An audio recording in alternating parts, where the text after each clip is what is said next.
If you ask someone today what their ultimate goal is, they will likely say they want to be happy. We treat happiness as a transient emotional state, a mood to be achieved and maintained.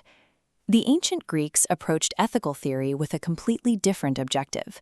In his Nicomachean Ethics, Aristotle constructs an autonomous, practical discipline designed to answer a single question: what is the absolute highest good for a human being? To qualify as the highest good, a target must meet 3 strict conditions. It must be desirable for itself, it cannot be desirable for the sake of any other good, and all other goods must be desirable for its sake. Aristotle identifies only one target that survives this test: eudaimonia. Subordinate goals like wealth or public honor and physical pleasure are rejected. We pursue them because we believe they will lead to well-being, proving they are mere instruments. Eudaimonia translates roughly to living well or flourishing. It is not merely a transient psychological mood or a static final destination. It is an ongoing activity. Achieving the highest good requires treating human life as a continuous action performed correctly over a complete lifespan, rather than a passive, static condition. To determine what flourishing actually looks like, Aristotle employs the ergon argument. He proposes that to evaluate whether anything is good, we first have to identify its ergon, its specific function or task. This diagram maps Aristotle's biological hierarchy, categorizing living things by the capacities of their soul, or biological operating system. At the base is the nutritive soul, responsible for growth and reproduction. Plants possess this capacity. Animals add a second layer, the perceptive and locomotive soul, giving them movement and sensation. Because these functions are shared across species, they cannot be the unique task of a human being. The unique biological hardware of humanity sits at the apex, the rational soul. We are the only species equipped with the capacity to guide ourselves using reason. Merely possessing this hardware is insufficient. A good flute player doesn't just play the flute, they play it with excellence. Living well requires exercising our rational capacity with virtue.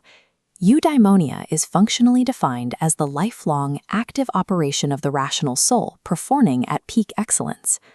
Plato argued that virtue was purely intellectual, that fully understanding what was good meant acting correctly. Aristotle explicitly rejects this idealism. His solution relies on practical mechanics. He introduces the concept of a hexis, a deeply ingrained state of character or disposition. This animation illustrates how a hexis forms within the rational soul. It is not an innate trait. It is a programmed tendency, forged for law potential, that organizes how we feel appropriate emotions and execute appropriate actions. Programming this disposition requires continuous childhood habituation. By repeatedly exposing a young person to specific scenarios that demand courage or temperance, the proper responses become hardwired. Once an ethical virtue is fully developed, it bridges the gap between thought and feeling. The virtuous agent experiences no internal friction or regret when executing the correct action. Ethical virtue is an engineered psychological state. The emotional responses are perfectly calibrated to rational goals, eliminating the internal struggle of decision-making entirely. Every ethical virtue exists as an intermediate state between 2 extremes, a vice of excess and a vice of deficiency. This is the doctrine of the mean. Aristotle rejects this model. Morality is not an exercise in arithmetic. The mean is not a fixed midpoint on a number line. Consider an athlete's diet. 10 pounds of food is an extreme excess, and 2 pounds is a severe deficiency. But the correct amount for a heavyweight wrestler will be completely different from the correct amount for a gymnast. The optimal target depends entirely on the specific variables of the individual and the environment. The ethical target functions exactly the same way. It is a fluctuating point on a dynamic topographical map, requiring real-time calculation as environmental variables shift.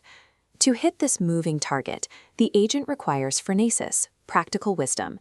This is the intellectual virtue and processing engine that analyzes the circumstances and calculates the correct response.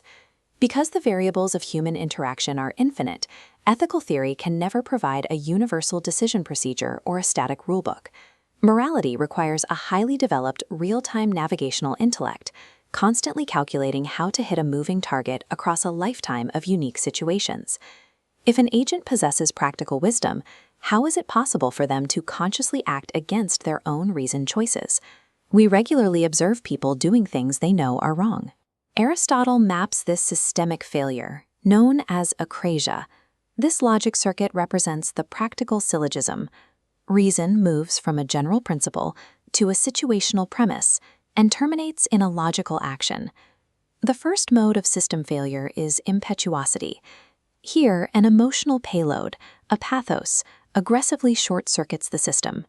The emotion bypasses deliberation entirely, forcing action before reason intervenes. The second mode is weakness.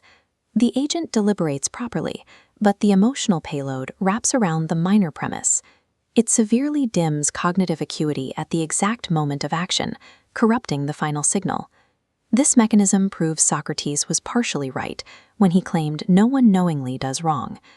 Under the pressure of acrasia, the agent suffers a temporary loss of strict knowledge. Moral failure is not a matter of a rational agent actively choosing evil. It is a mechanical breakdown of cognitive focus, caused by an uncalibrated emotional payload disrupting the logic circuit. A perfect internal psychological architecture is useless if the agent lacks the means to deploy it in physical reality. Aristotle outlines specific external goods required for a flourishing life. These include acquiring personal wealth, securing strong political power, and building a network of friends. The highest expressions of virtue require massive capital. Magnificence, the virtue of grand civic generosity, and greatness of soul are impossible for someone isolated, impoverished, or powerless. Human flourishing is inherently vulnerable to luck. Eudaimonia requires both a fortified psychological architecture and the material capital necessary to impact the physical world. With the rational soul optimized and resources acquired, this blueprint presents two distinct divergent pathways for an optimal lifespan. The first is the political life. This is the apex of practical wisdom and ethical virtue, requiring extensive resource management to structure and benefit the city. However, the political life contains an inherent structural flaw. It is entirely remedial. The greatest political virtues only exist as responses to negative states. Courage is only exercised because war exists. Justice is only necessary to correct inequity. Aristotle points to a second mode, the philosophical life, or theoria. This is the uninterrupted activity of pure contemplation, examining the universe's causal principles.